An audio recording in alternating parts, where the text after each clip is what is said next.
শান্তর নেতৃত্বে সাদা পোশাকের লড়াইয়ে ফিরছে বাংলাদেশ। সিলেটে কাল শুরু আয়ারল্যান্ডের বিপক্ষে প্রথম টেস্ট। মুশফিকের শততম ম্যাচ সিরিজ উদযাপন করতে চায় টাইগাররা।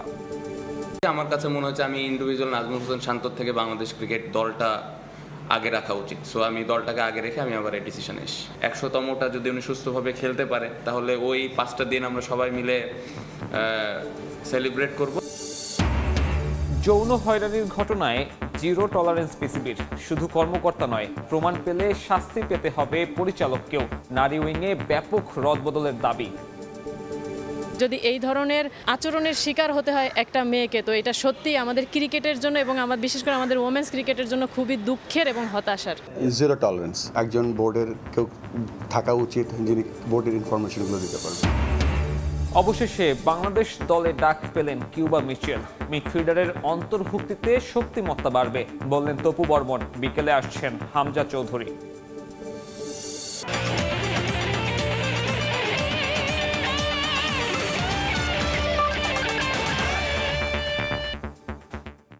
বিশ্বের নানা প্রান্তের খেলাধুলার খবর নিয়ে আমাদের নিয়মিত আয়োজন খেলার সময়। আর এই আয়োজনে আপনাদের সঙ্গে আছি আমি সাব্বির মিথুন। শুরুতে ক্রিকেট। আয়ারল্যান্ড টেস্টের আগে শেষবারের মতো দলীয় অনুশীলন সারল বাংলাদেশ। সিলেটে সকাল 9টায় শুরু হয় ফিল সিমন্সের শিষ্যদের প্র্যাকটিস সেশন। প্রায় 4.5 মাস পর টেস্ট ফরম্যাটে ফিরছে বাংলাদেশ দল। তবে আইরিশদের বিপক্ষে মাঠে নামার আগে মাত্র 3টা অনুশীলন সেশন পেয়েছে শান্ত লিটনরা। দলের মিডল অর্ডার ফর্মে না থাকলেও ফরম্যাট ভিন্ন হওয়ায় ভালো করার আশা অধিনায়কের। ম্যাচ পূর্ববর্তী সংবাদ সম্মেলনে অধিনায়কত্বে ফেরার ব্যাখ্যা দিয়েছেন শান্ত। নতুন যাত্রায় সহযোগিতা চান ক্রিকেট বোর্ডের। সিলেটের প্রত্যাশা স্পোর্টিং উইকেটের।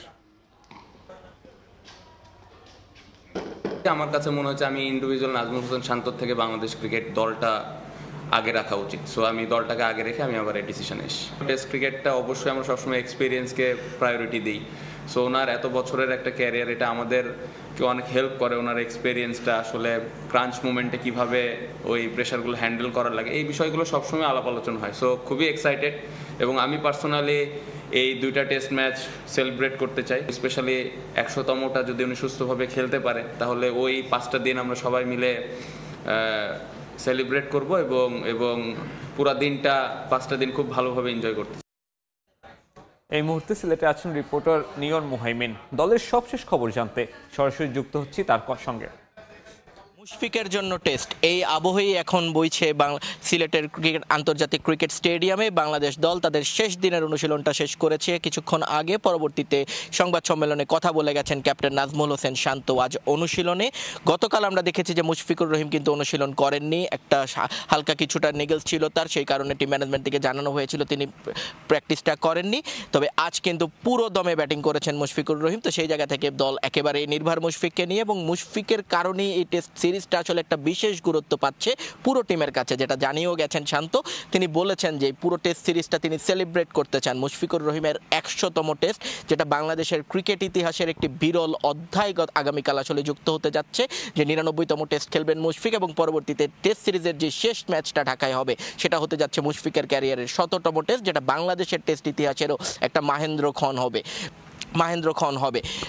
এটা নিয়ে আসলে শান্তর কাছে প্রশ্ন ছিল, এবং পাশাপাশি শান্তকে আরও কিছু প্রশ্নের উত্তর দিতে হয়েছিল। সবচেয়ে বেশি যেই জায়গাটাকে শান্তকে কথা বলতে হয়েছে সেটা হচ্ছে তার নিজের ক্যাপ্টেন্সি, কারণ তিনি একটা সময়ে এই দলের ক্যাপ্টেন্সি ছেড়ে দিয়েছিলেন, যে কারণটা দেখিয়ে যে 3 ফরম্যাটে 3টি ক্যাপ্টেন, সেটা আসলে বাংলাদেশ দলের এই মুহূর্তে যে বাস্তবতা সেখানে প্রয়োজন নেই। কিন্তু তিনি যখন আবার 4.5 মাস পরে ফেরত আসলেন তখনও বাংলাদেশ দলে একই রকমভাবে 3 ফরম্যাটে 3 ক্যাপ্টেনই রয়ে গেছেন। কিন্তু তারপরেও তিনি কেন এই জায়গাটায় আসলেন, শান্ত তার জবাবে যেটা বলতে চেয়েছেন যে এই মুহূর্তে বাংলাদেশ ক্রিকেট বোর্ডে বেশ কয়েকজন এক্স ক্রিকেটার রয়েছেন যারা ধাপে ধাপে বিভিন্ন সময় শান্তর সঙ্গে ক্যাপ্টেন্সি নিয়ে কথা বলেছেন, এবং তাদের কথা এবং তাদের সঙ্গে কনভারসেশন এবং কমিউনিকেশনে তার মনে হয়েছে তিনি যেই জায়গাটায় দাঁড়িয়ে যে দুশ্চিন্তার কারণে ক্যাপ্টেন্সি থেকে সরে গিয়েছিলেন সেই জায়গাটায় তিনি কনভিন্সড হয়েছেন, এবং তার মনে হয়েছে যদি কোনো সমস্যা তৈরি হয় তাহলে বোর্ডকে তিনি পাশে পাবেন, এবং বোর্ড থেকে তাকে সেই আশ্বাসটা দেওয়া হয়েছে, যে কারণেই তিনি ফেরত এসেছেন। এবং তিনি এটাও জানিয়েছেন বাকি যে 2জন ক্যাপ্টেন আছেন, অর্থাৎ টি-20তে লিটন দাস এবং ওয়ানডেতে মেহেদী হাসান মিরাজ, দুজনের সঙ্গেই তার সম্পর্ক খুব ভালো হয়। তাদের দুজনের সঙ্গেই তিনি আলাদা করে কথা বলেছেন,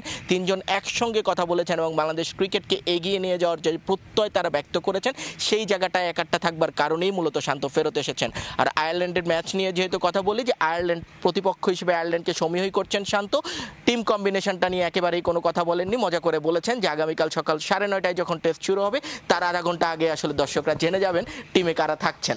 তো এই ছিল সিলেট থেকে আমার কাছে সবশেষ। লিওন মোহিমিন যুক্ত হয়েছিলেন, জানাচ্ছিলেন বাংলাদেশ দলের সবশেষ অবস্থা। এদিকে যৌন হয়রানির ঘটনায় জিরো টলারেন্স নীতিতে বাংলাদেশ ক্রিকেট বোর্ড তদন্ত কমিটি যার বিরুদ্ধে অভিযোগ পাবে তাদের শাস্তির মুখোমুখি করা হবে, জানিয়েছেন বিসিবি সভাপতি আমিনুল ইসলাম বুলবুল।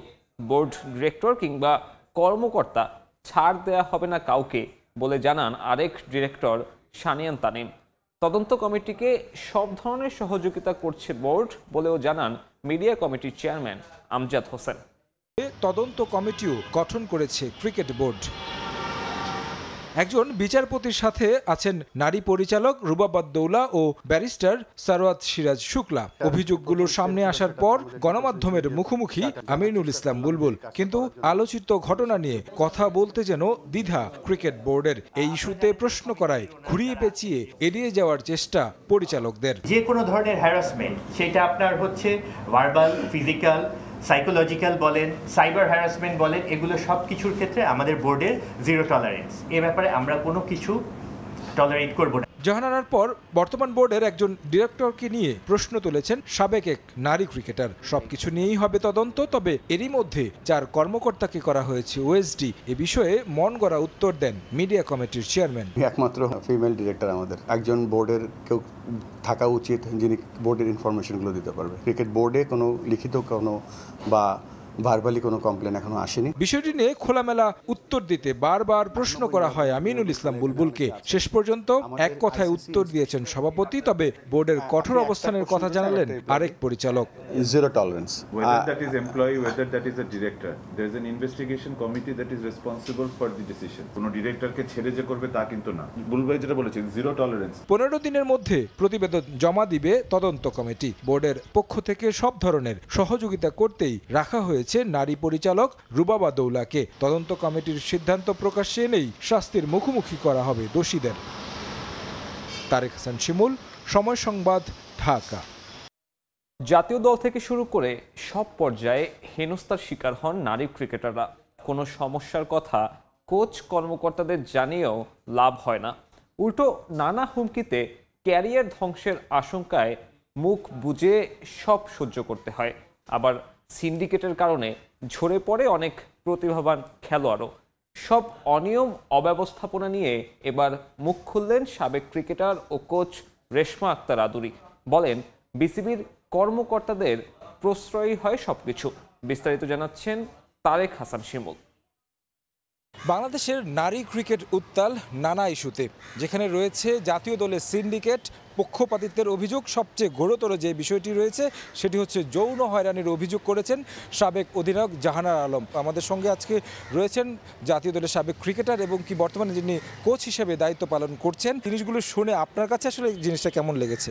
ক্রিকেট খেলতে আসা, যে কোনো একটা মেয়ের স্বপ্নের জন্য খেলতে আসা, তার স্বপ্ন বাস্তবায়নের জন্য খেলতে আসা, সেইখানে খেলতে এসে যদি এই ধরনের আচরণের শিকার হতে হয় একটা মেয়েকে, তো এটা সত্যি আমাদের ক্রিকেটের জন্য এবং বিশেষ করে আমাদের ওমেন্স ক্রিকেটের জন্য খুবই দুঃখের এবং হতাশার। কোচ হিসাবে কখনোই একটা মেয়েকে বলি না যে ক্রিকেট খেলতে আয়। কেন বলি না? কারণ আমি জানি যে ওর জন্য একটা সুন্দর পরিবেশ আমি দিতে পারবো না। জাহানারা যে অভিযোগগুলো আসলে তুলেছেন, সেই অভিযোগগুলোকে আসলে আপনি কিভাবে দেখেন? অসংখ্য মেয়ের কাছ থেকে তো এই ধরনের অভিযোগ শুনেছি। আমি তখন ওকে বলতেছি, তুই তখন কথা বলতেছিস না কেন?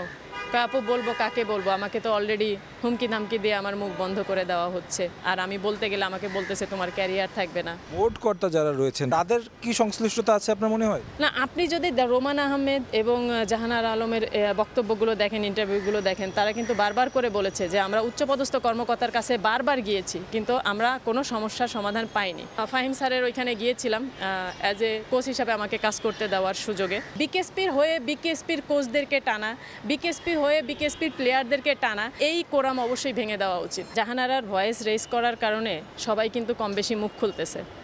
যদি এই ধরনের প্রবলেম কিছু নাই থাকবে, সবাই এভাবে মুখ খুলতো না। ওমেন উইংস চেঞ্জ করতে হবে, ওমেন উইংসে যে বা যারা কাজ করতেছে তাদেরকে সরাইতে হবে। ধন্যবাদ আপনাকে। আসলে অনেক কথা শুনছিলাম, অনেক ধরনের আক্ষেপের গল্প শুনছিলাম। সেই অভিযোগগুলো নিশ্চয়ই বিসিবি আমলে নেবেন, প্রয়োজনে রাষ্ট্রীয়ভাবে কিংবা ক্রীড়া মন্ত্রণালয় এনএসসি যেহেতু তাদের স্টেক হোল্ডার, সঠিক তদন্ত করে নিশ্চয়ই বিচারের মুখোমুখি করবে যারা এর পেছনে দায়ী রয়েছেন। তারেক হাসান শিমুল, সময় সংবাদ, ঢাকা। বিপিএলে ফিক্সিং কাণ্ডে জড়িতদের বিচারের আওতায় আনা হবে। যেসব ক্রিকেটারদের বিরুদ্ধে ফিক্সিংয়ের অভিযোগ এখন পর্যন্ত প্রমাণ হয়নি তাদের খেলতে কোনো বাধা নেই বলে জানালেন যুব ক্রীড়া উপদেষ্টা আসিফ মাহমুদ। এদিকে সাবেক অধিনায়ক জাহানারা আলমের করা যৌন হয়রানির অভিযোগের তদন্ত প্রতিবেদনের যথাযথ ব্যবস্থা নেওয়ার আশ্বাস দিয়েছেন তিনি। গত আগস্টে বিসিবির কাছে বিপিএল-এর ফিক্সিংয়ের অভিযোগের প্রাথমিক তদন্ত প্রতিবেদন জমা দেয় 3 সদস্যের স্বাধীন তদন্ত কমিটি। এরপর 28 অক্টোবর দেয়া হয় চূড়ান্ত প্রতিবেদন। 900 পৃষ্ঠার এই প্রতিবেদনে দুর্নীতিগ্রস্ত কার্যপ্রণালী ও পরিচালনাগত ত্রুটিগুলো তুলে ধরা হয়। এসব জায়গায় সংস্কারের জন্য পরিকল্পিত রোডম্যাপও নির্ধারণ করা হয়েছে বোর্ডের পক্ষ থেকে। আগামী মাসে মাঠে গড়াচ্ছে বিপিএল-এর 12তম আসর। আসন্ন আসরে যেসব ক্রিকেটারের বিরুদ্ধে ফিক্সিংয়ের অভিযোগ এখন পর্যন্ত প্রমাণিত হয়নি তাদের খেলতে কোনো বাধা নেই বলে সুখবর দিয়েছেন যুব ও ক্রীড়া উপদেষ্টা আসিফ মাহমুদ সজীব ভুঁইয়া। ক্রিকেটার সহ ফিক্সিংয়ের ঘটনায় জড়িত সবাইকে বিচারের আওতায় আনা হবে বলেও নিশ্চিত করেছেন তিনি। যারা ফিক্সিংয়ের সাথে জড়িত ছিল শুধু খেলোয়াড় না, আপনারা জানেন খেলোয়াড় ছাড়াও বাইরে থেকে অনেকে জড়িত থাকেন এবং সেই রিপোর্ট অনুযায়ী যথাযথ ব্যবস্থা গ্রহণ করা হবে। এদিকে নারী দলের সাবেক অধিনায়ক জাহানারা আলমের যৌন হয়রানির ঘটনায় তোলপাড় দেশের ক্রীড়াঙ্গন। ঘটনার সুষ্ঠু তদন্তে এরই মধ্যে কমিটি গঠন করেছে বিসিবি। এই কমিটি সঠিক সময়ে প্রতিবেদন দেবে বলে আশা প্রকাশ করেন যুব ও ক্রীড়া উপদেষ্টা। তদন্ত কমিটি নির্ধারিত সময়ের মধ্যে তাদের রিপোর্ট দাখিল করবে এবং সেই অনুযায়ী বিসিবি এবং প্রয়োজনে জাতীয় পর্যায় থেকে যদি কোনো ব্যবস্থা নিতে হয় আমরা যথাযথ ব্যবস্থা গ্রহণ করব। আমরা চাই যে ক্রীড়া ক্ষেত্রে সকল স্পোর্টসের ক্ষেত্রে এটা নারীদের জন্য নিরাপদ হোক। এদিন সাভারের বিকেএসপিতে যুবাদের আত্মরক্ষামূলক মৌলিক প্রশিক্ষণ প্রকল্প উদ্বোধন করেন সজীব ভুঁইয়া। আত্মরক্ষার প্রশিক্ষণের জন্য 27 কোটি টাকা ব্যয়ে 2 বছর 6 মাস মেয়াদী প্রকল্প গ্রহণ করেছে সরকার। প্রকল্পের আওতায় বিকেএসপির 7টি আঞ্চলিক শাখার মাধ্যমে 8850 জনকে প্রশিক্ষণ দেয়া হবে। সময় সংবাদ, সাভার। প্রথমবারের মতো জাতীয় ফুটবল দলের সঙ্গে অনুশীলন করলেন কিউবা মিচেল। অনুশীলনে বেশ উজ্জীবিত ছিলেন এই মিডফিল্ডার। কিউবা ইস্যুতে কদিন আগের বক্তব্য পাল্টে তার উপর ভরসা রেখেছেন হেড কোচ হাবিয়ার কাবরেরা। তার অন্তর্ভুক্তিতে দলের শক্তিমত্তা আরও বাড়বে বলে মনে করেন Tapu Barman. Cuba is a player with talent.